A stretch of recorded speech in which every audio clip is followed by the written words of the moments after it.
With thousands of years of history, Qipao, also known as Cheongsam, was originally meant to hide women's curves. This was in sharp contrast to Western women in the early 20th century, where tight figure-hugging corsets were strapped onto them. Without forgetting its history, however, Chinese women have changed its design. In keeping with the Chinese women's temperament, Qipaos are elegant and gentle, displaying their modesty, softness and beauty. And nowadays, many designs have been given a more glitzy and glamorous feel.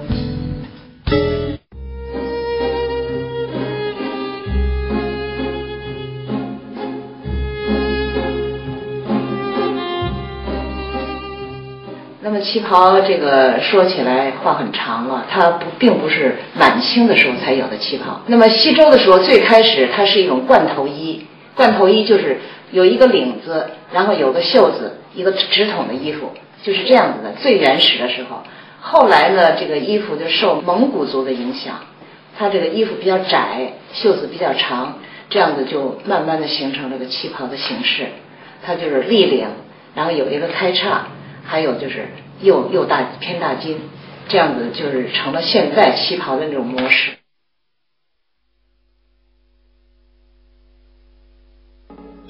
In 1911, the Qing dynasty, established by the Manchu people, a northern Chinese tribe which was unified in the early 17th century, was overthrown in China, but their dress, the Qipao, or the banner dress, was kept. In the early 1920s, the Qipao became popular among both Manchu and Han women. Influenced by Western designs in the late 20th century, the Qipao became shorter in length and its waistline was redesigned to be more figure-hugging. The dress perfectly captures the elegance and serenity of Oriental beauty. It became a revolution in the Chinese society when women began to show their arms and legs when they wore Qipaos. In the past, they were even forbidden to expose their feet. Old-fashioned people were furious about it, and some warlords declared that Qipaos and naked models were two evil things that perverted the society. However, it didn't stop women from pursuing fashion. Movie stars and upper-class ladies helped it reach extreme popularity. It became the Chinese women's daily dress for decades.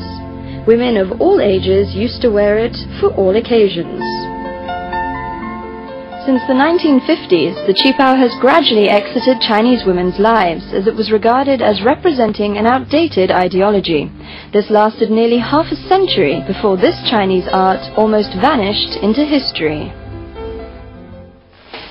In the past decades, Chinese women's fashion has become so much westernized that Western-style clothing became mainstream for their work and daily life, and Qipaos were rarely seen on the streets.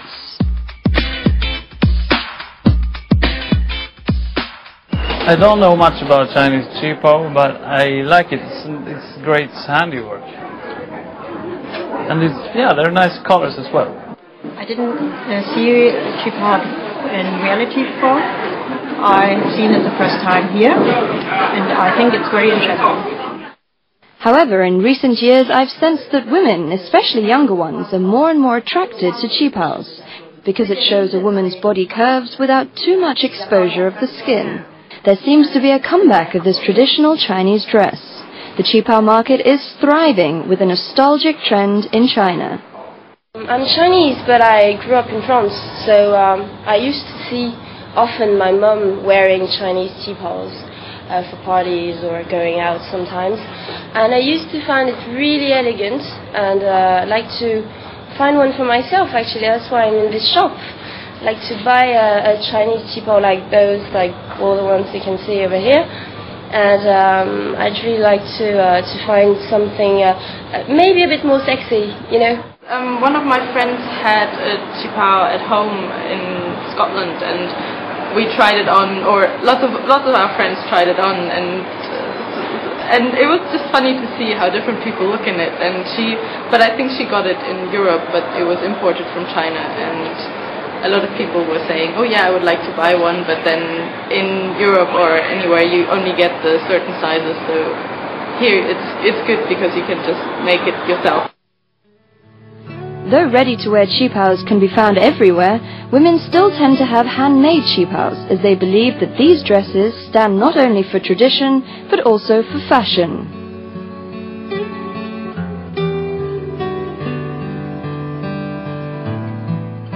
Making a qipao is a comprehensive art.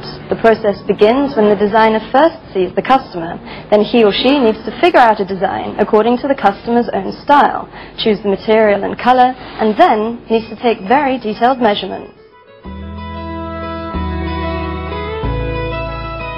Choosing material is the first step.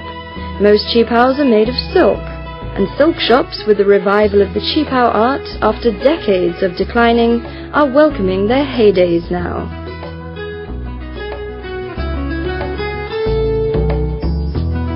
I've been astonished by how many kinds of silk materials people can find in the market.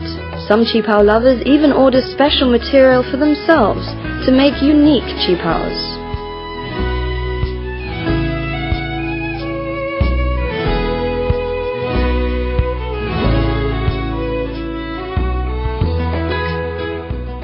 We have a lot of traditional fabric, like this fabric. The Chinese people always choose this style. Which color is the favorite color for qipao?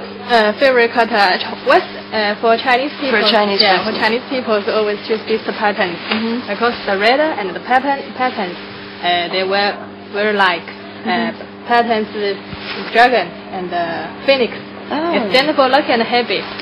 This is really soft. Yes. Very smooth. This is the dragon.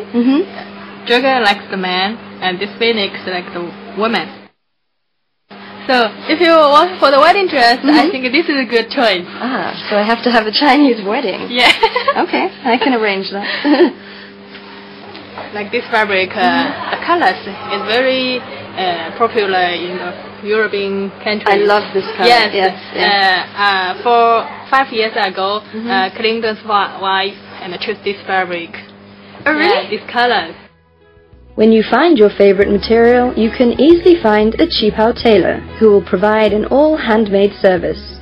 The cost ranges from $50 to $5,000 US, depending on your special requirement for design, beads, and embroidery.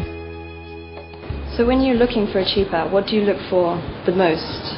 I'm looking for something really elegant. I like to see the legs, the slits, the little buttons, the high neck, the little details, the handmade flowers or dragons, the culture, because I think in the dress you see really the Chinese culture.